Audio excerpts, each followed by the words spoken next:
ગત રોજ એસીબીની એક જાગૃત નાગરિકથી ફરિયાદ મળેલી. ખેતીવાડી શાખા જિલ્લા panchayat Surat senior accountant clerk તરીકે ફરજ બજાવતા રૂપલબેન ટેલર કે જેઓએ ખેતીવાડી વિભાગના કર્મચારીઓ જેઓના ટીએ બિલ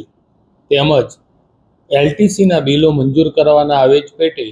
1000 તેમજ 1500 એ લેખે ટોટલ 61,500 રૂપિયાની માગણી કરેલી,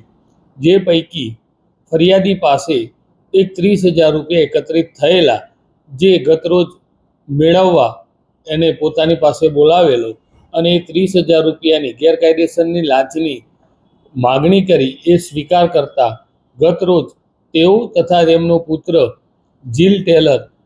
એમની અટકાયત થયેલી છે અને આગળની કાર્યવાહી ચાલુ છે. આ જે રૂપલબેન છે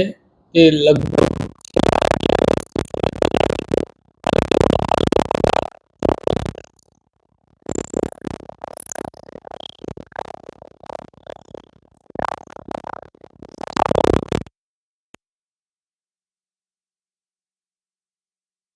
પણ જો કંઈ એવી હકીકત મળી આવશે તો એ દરેક દિશાએ અમે તપાસ કરનાર છીએ.